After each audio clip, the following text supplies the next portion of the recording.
The best thing a consumer can do is learn how to read an ingredient list of ingredients. In particular, learning how to pinpoint the 1% line. Yeah. I was just going to say, I was like, pro tip, phenoxyethanol.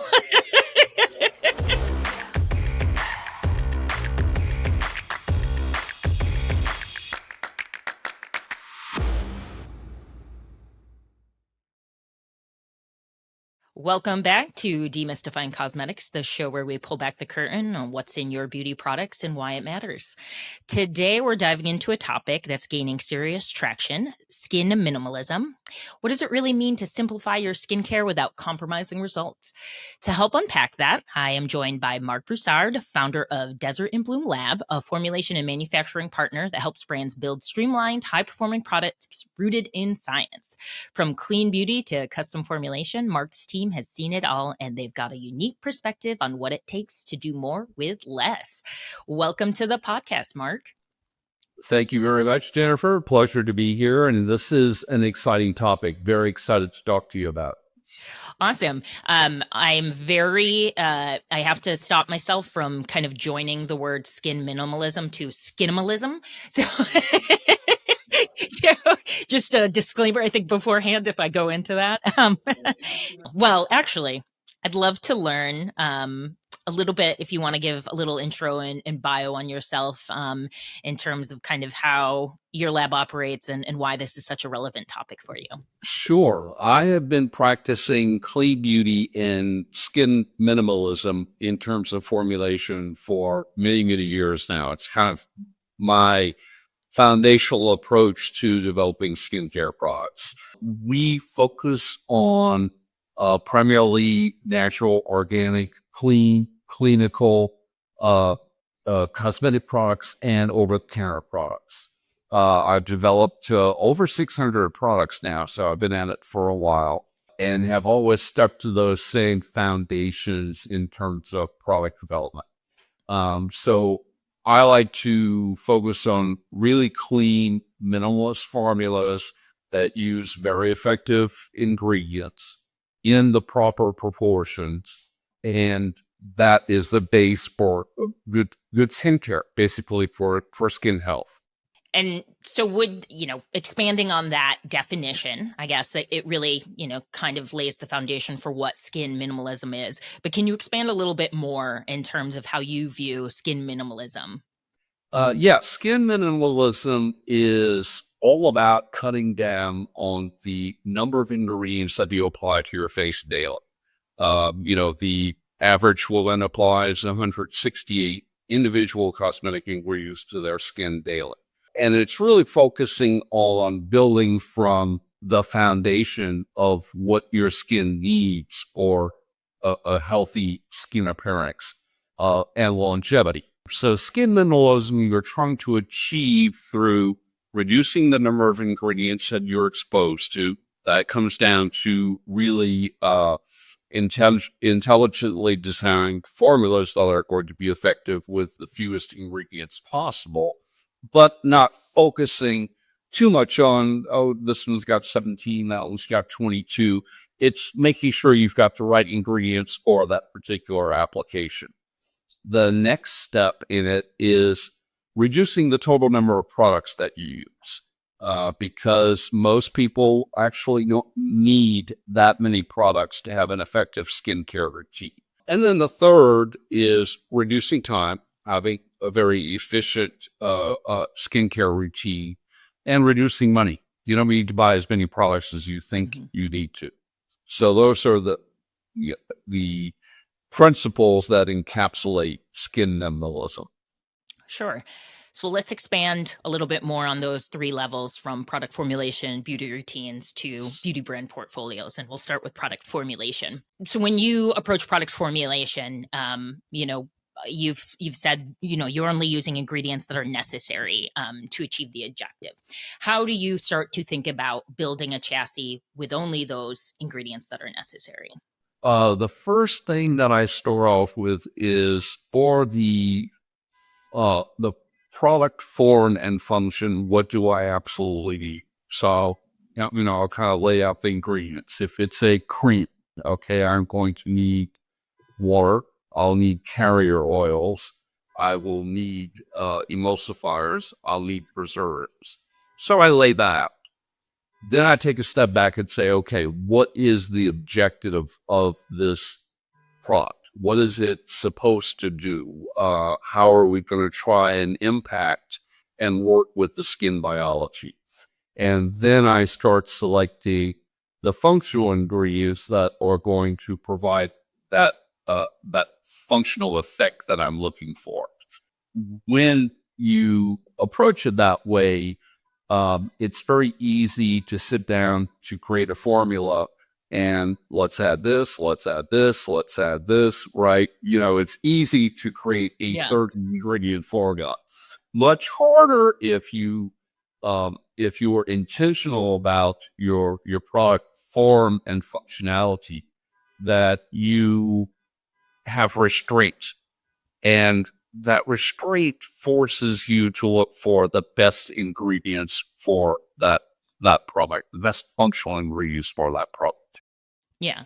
Can you elaborate on what you consider functional ingredients versus maybe what is sometimes referred to as, marketing claims or label decoration?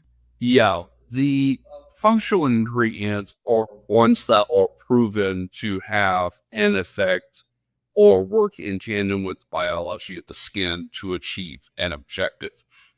So something like niacinamide, retinol, there are some good retinol alternatives that actually have clinical evidence to outperform retinol. Mhm. So, that's the type of product that you're looking for in terms of functional. They do work with the skin biology. They're integral to achieving that end objective that you're looking for. It is very common in the industry, as you know, for companies to layer in label ingredients to build a marketing story. Uh, so part of skin minimalism is trying to stay away from those label ingredients, looking for products that don't contain those label ingredients. Labeled ingredients are primarily things like water and glycerin plant extracts. If you take a look at it, you've got, you know, 92% water or Yeah. 92% water glycerin mix. At best, 8% actual plant extract. You load that in at 1%, and now you got 0.008% of extract in the Yeah. formula. That's not going to do anything. It's not going to have any effect on the skin. And then, people build a marketing story around licorice root extract, skin lightening. So you need to go to purified plant extracts to achieve that kind of performance, or synthetic ingredients. Nothing wrong with synthetic ingredients to achieve that kind of performance. So you just kind of stay away from, the watering glycerin plant extracts and that type of ingredient that are used built marketing story. Yeah, and I guess also in terms of the selection of the ingredients, it's also thinking about their use level, right? So I think vitamin C is a very good example. If you were to look at any published clinical data in terms of, let's say, the dermatology space, vitamin C, it can be effective. However, it has a use level that's fairly high for that effectiveness, right? And so just kind of adding it to have it on the label, while it is a functional ingredient, it does need to have a recommended use level. Yes, correct. So if let's take niacinamide, a great multifunctional ingredient. If you included 0.1%, you're achieving nothing but getting niacinamide on your label. So you have to look at the studies, look at the clinical evidence. What is the optimal percentage to include that ingredient so that you're going to have an effect on the skin? Yeah. And I think this is a very difficult thing for maybe formulators to identify, but more so consumers. But what is the advice that you would give to both? In it may be different in terms of when you look at an ingredient to understand whether it's functional or not. You gave the example of plant extracts, and obviously there is some plant extracts that come with some clinical relevancy, but that may be in vitro, let's say, and that doesn't maybe translate to in vivo. But when thinking about, selecting functional versus kind of ancillary or maybe even label decoration, how should a formulator review the ingredients to determine that? And how should a consumer look at a product ingredient listing to understand, well, this has just got a lot of fluff in it? Yeah, for the formulator, what you want to do is go Puppet, or other sources of studies that are done by independent people, dermatologists, researchers, etc., and look at the results, look at the use levels that they included to achieve those results. So it's really about going beyond the information that you get from the ingredient supplier to see if you can find some independent third-party research to validate the percentages to include in the product. For a consumer, the best thing a consumer can do is learn how to read an ingredient list of ingredients. In particular, learning how to pinpoint the 1% line. Yeah. I was just going to say, I was like, pro tip, phenoxyethanol. Look for phenoxyethanol. It's in there. That will usually give you a good indication, or any of the preservatives, so you kind of have to be familiar with the use levels of products, but practice and see if you could identify that 1% line. Now take a look at everything below the 1% line. If you're seeing plant extracts, etc., then there's really not much functional relevancy of those ingredients in the formula. Things like hyaluronic acid, of course, that could be affected at below the 1% line. So you have to be discerning about that. So it's a combination of trying to understand what ingredients are functional and effective, and what ingredients just really don't have any evidence to prove that efficacy. But that's really the place to start. Try and pinpoint that 1% line. Then look at first 5 ingredients above the 1% line, and you're not going to know what the low is unless the company producing the product advertises it. Yeah. But see if you can kind of guesstimate what it might be. Related to that, it's Skinminimalism, and you mentioned vitamin C. A lot of companies are out there trying to pump the more is better, more vitamin C is better. We include 25%. There's evidence of what the optimal percent is. For L-ascorbic acid, it's 15%. You'll see 12% niacinamide in the syrup.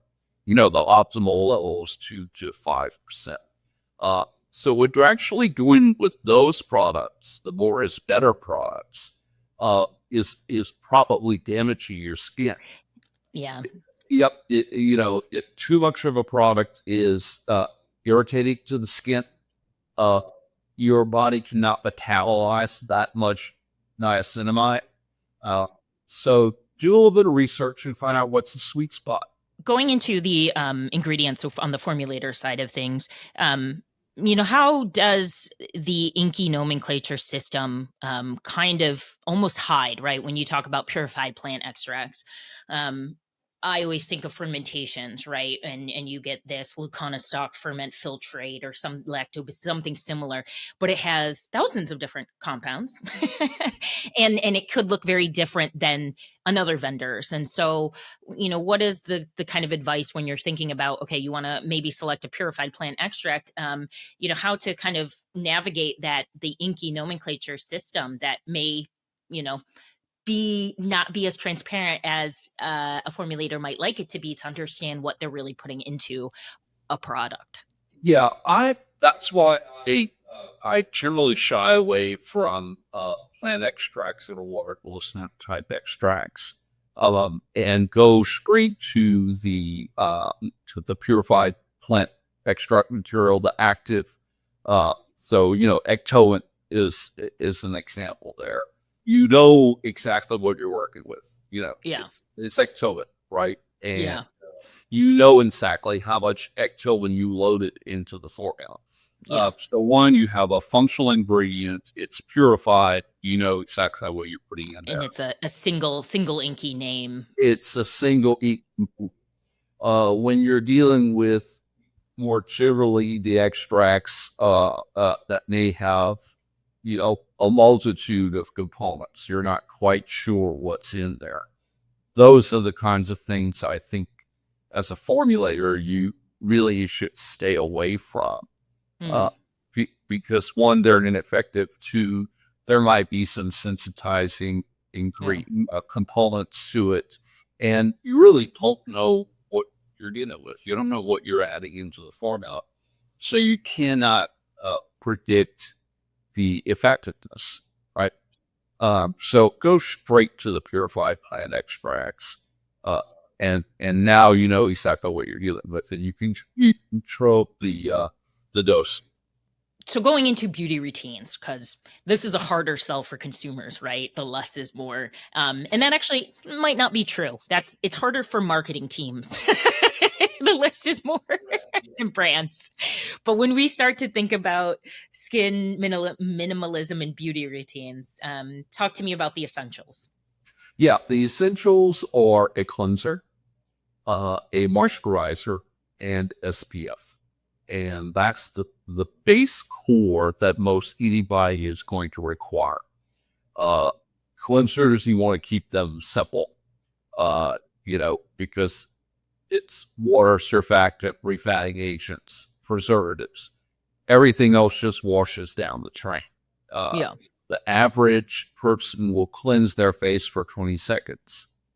And that's enough to remove the oil, dirt, and debris, but not enough time for any deposition of cosmetic ingredients on the skin. So they're just Yeah. washed down the drain. So keep your cleansers very simple. Moisturizers are the most important cosmetic ingredient in any skincare routine, and they perform multiple functions. So you want to look for a really good moisturizer that is going to moisturize, hydrate, prevent transepidermal water loss, and you know, have some other actives in there that are going to help facilitate the natural moisturizing factor of the skin. Mm-hmm. And then SPF, you can use a basic SPF, but or you can use a moisturizer that contains SPF. So a good way to practice skin minimalism is by using multifunctional products. Okay. But those three are the core to a routine. Now, if you have some kind of skin condition that might require some special help in any way, if you have eczema, melasma, Yeah. you know, then you're going to want to add another product or two to your routine to deal specifically with that issue. So for a consumer, look for those three core. Look for well formulated, intuitively formulated products and use them daily. Yeah. I have started rewatching Naked and Afraid. I don't know if you're familiar with it, but it's a survival show where they're naked and dropped off out of nowhere. And sometimes they allow contestants to select one item that they bring with them. And obviously contestants are like, oh, a knife or, you know, these survivalist things.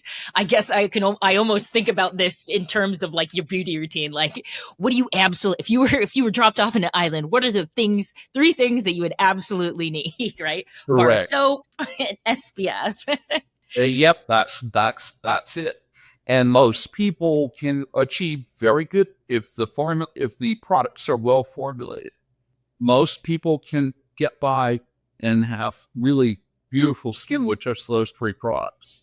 Uh, you know, a hat would be the fourth product. Yeah, that's true.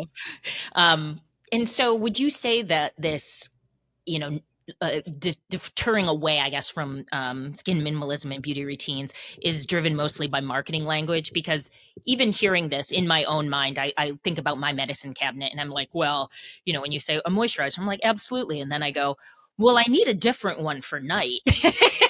So even I am somewhat programmed to they and so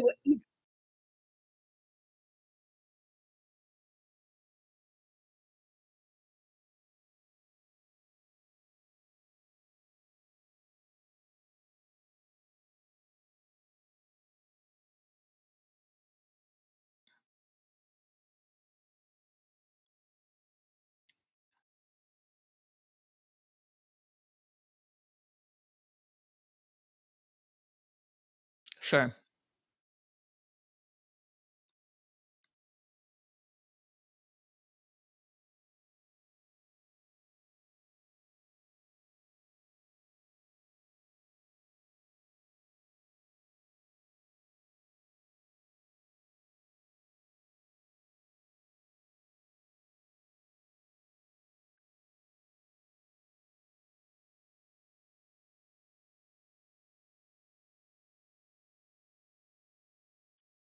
Yeah. And I guess, this leads a little bit into the brand portfolio, but also still remaining in kind of this consumer-centric conversation we're having. Because there is such vast differences in skin type, right? Oily, dry, sensitive, self-perceived sensitive, which is sensitive. Um, do you see that the way that brands can maybe approach product portfolios is having these core categories of cleanser, moisturizer, SPF for those different skin types? So, for instance, if somebody has dry skin, right, maybe not using a cleanser that has a high surfactant load, or using that moisturizer that has higher emolliency or occlusiveness to it. Is that kind of how you would advise beauty brands to start thinking about their product portfolios? Or is that creeping into, again, this like deterring away from skin minimalism? No, I think actually that's a very, very valid approach towards developing a product line and a product portfolio for a company. Is you can develop a moisturizer for a specific skin type. You could develop a moisturizer for a particular climate, and time of year. So maybe it's if you live in Colorado, maybe you use one moisturizer during the summertime and a different moisturizer during the wintertime because your Yeah. skin is affected by these environmental conditions and will need different things under different environmental conditions. Yeah. Uh, so I think that's an excellent way to approach it, is by skin type, right? And focus on that core. And now you are addressing each individual consumer skin type's needs, right? So, that's a great way to go at it. So and I am so guilty, so I'm really eager to learn and hear from you. I am very guilty of being approached by a formulation brief or a product brief, and then I create something, and I'm like, oh, maybe I should take this out, because again, it's just kind of like vomit on paper, where I'm like, oh, all of this is fun. How do you, with this mindset of skin minimalism, approach a formulation brief? Well, what I'll do is I look at the forming function first, and then go at, what do I need for the product, real product format. And then the second step, and that's pretty straightforward. Sure. The Yeah. Yeah. harder part now is function. What am I going to use to achieve that function? And there are, so many new ingredients that are coming out all the time. A lot of them with some really great clinical data. It's easy to want to add and use new things. So my approach to it is, what are the gold standard ingredients that I can include that would help achieve the objective? And what are the new biotech ingredients, for instance, that have to be biotech? What are the new biotech ingredients that I can consider including? So I like to mix proven gold standard with new, and then kind of make your list. And the hard part is now narrowing that list. Sure. Yeah. Yeah. And how much does like the brand identity also play a part in this? Right? Because you could and I know you don't because you've launched over 600 products and you're a creative formulator, but right, you can kind of copy and paste that into anything really and lose a little bit of that brand identity. So how do you ensure that minimalist mindset is approachable and applicable to whether I'm working with a Bare Minerals or a Freaks of Nature, right, on kind of different spectrums of the beauty spectrum? Yeah. Well, the whole idea there is the product has to blend into the brand identity and support Yeah. the product identity. So that's going to be a factor in your formulation decisions, your ingredient decisions. Uh, Typically, a brand is going to have an existing portfolio. That existing portfolio gives you a lot of information, adds to their ethos, uh, what they like, what ingredients they like, how they like to position.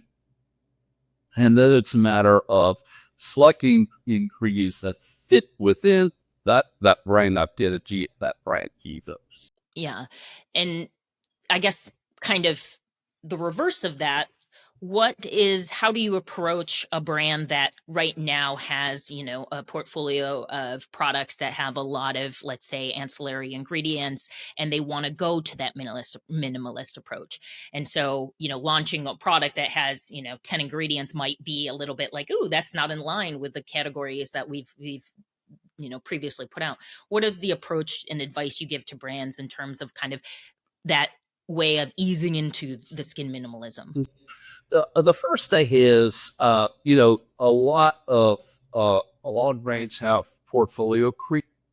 So the first recommendation is take a look at your portfolio, and if it's gotten up to 50 products, you need to sit back and look at the performance Yeah. of those products in the marketplace, and decide can you call that down? Okay. Yeah. And if they were formulating, let's say, with 30, 35 ingredients, kind of loaded up the baked potato, and now moving into a more minimalist approach, pick product categories and develop one minimalist formula for each product category within the portfolio, and just go at it incrementally, as opposed to all of a sudden coming out with uh, a, a large number of frogs that are Yeah. all minimalist that don't Yeah. previous. Yeah. It's also uh, you know you look within their portfolio. Let's say it's cleansers and you're developing a new cleanser, and they want to be a skin minimalist cleanser. Take a look at their existing portfolio of cleansers, try and pull over ingredients so that you have some continuity, uh, fewer ingredients, again, so that you're not confusing the customer by coming out with something completely at odds with their existing portfolio line.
Mhm. Yeah, well, let's go back to the comment you made about developing a skin minimalist portfolio of the three essentials targeted towards each skin type, right? So you can build out a what 12 product portfolio right there, Yeah. right? Yeah. That's true. That's an approach that that can be taken. The other approach that can't be taken is that core and then pick specific skin conditions that you're looking to address and develop additional products targeting specific skin conditions. So let's say hyperpigmentation. So you've got your 3-product core, and now you're looking at hyperpigmentation and developing products specific for hyperpigmentation. Or you can, pick 2 or 3 categories like that. Well-aging, longevity, senescent, whatever your choice, because consumers are always going to require at least one product beyond the skin mineral core, right? Everybody's got some kind of skin condition that they're dealing with. So you can go into those areas in specificity. And I think this leads nicely into kind of our concluding remarks, but what you said there, do you think that the emergence and increase in skin issues, let's call them, has been, has been caused by these kind of increase in product use and exposure to ingredients? I know it's an often debated subject, right, with the hygiene hypotheses, and then people are like, no, that's not true. But, kind of what are your thoughts on that? I think, over 50% of consumers identify as having sensitive skin. 168 individual cosmetic ingredients daily. Think about that. That's a heavy load.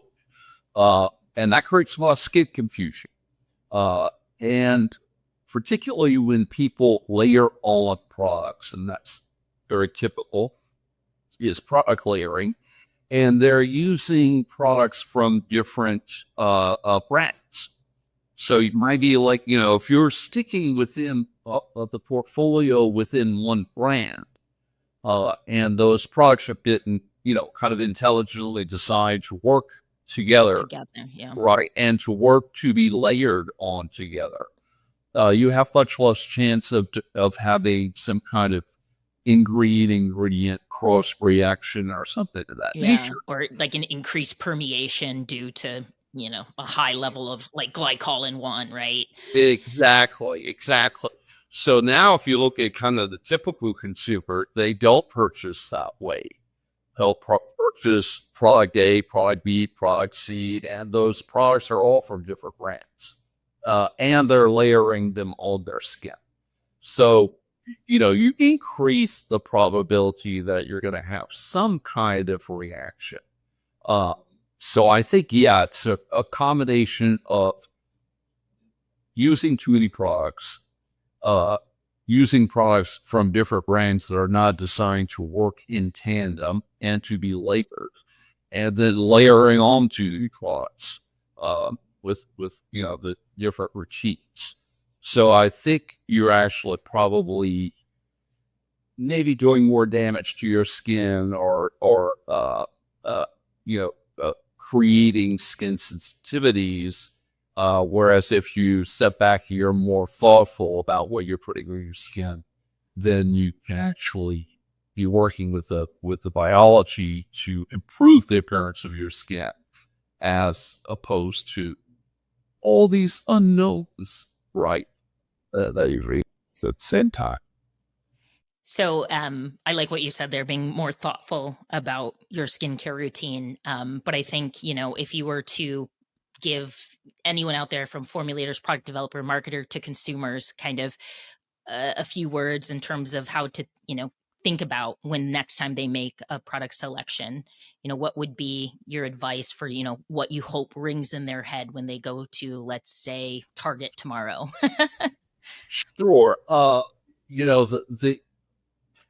thing to do, in my opinion, is turn that product over, read the list of ingredients, understand what's in there, look for the gold standard functional ingredients. There may be some things that are really good that you don't understand. So If I don't know if you're familiar with Bovita from Core Biogenesis, which is performs better than retinol, and you don't get irritation. But it's if you look at the INCI, is SH or something.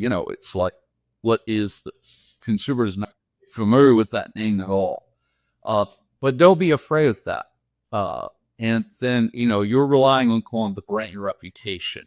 But beyond the brand reputation, look at the list of ingredients. Try to find that 1% line.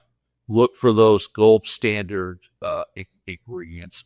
Make sure that INCI is not too long. Yeah. 20 ingredients is generally pretty good. And understand what label ingredients are in there so that you're not getting performance from salve. So that's what I recommend consumers do. And then if you're just moving into a skin minimalist routine, take everything in your shelf, throw it away.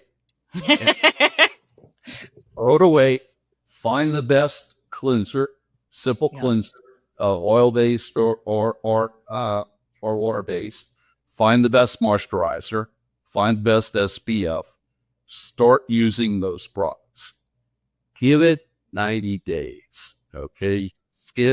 Your skin regenerates every 28 to 40 days if you are under 50 years of age, up to 90 days if you are over 50. Yeah. And there is no such thing as instant results. Yeah. And you see that, don't believe it's in hydration. Well, if it's instant, it's not long term, right? It's an artificial cosmetic change. So give it 90 days. Go through the process. Allowing your skin to acclimate to these new products and this new routine. And we had touched on makeup for women. Pare it back. You want your beautiful skin to protect your beauty, not the makeup covering your beautiful skin, right? Yeah. Well, wonderful. Thank you for today. And yeah, we didn't touch upon makeup. I felt like that was a whole other. That's Stunning, but it's a big component of skin minimalism. Sure. All right. Well, maybe we can touch upon that in another episode. Sure, absolutely. Awesome. Well, where can our viewers and listeners find you? Should they have any questions or if they want to engage with you on product formulation? Oh, sure. It's Desert in Blue Cosmetics Lab, and that's the website, Desert in Blue Cosmetics Lab. And then on LinkedIn, under Mark Broussard. Most of the information is under my personal name. You'll find awesome, yeah, everything about me that you possibly can. Yes, you are a very active participant on LinkedIn, which I'm very grateful for. Always, having some interesting commentary on relevant topics. So great. Well, thank you, sir.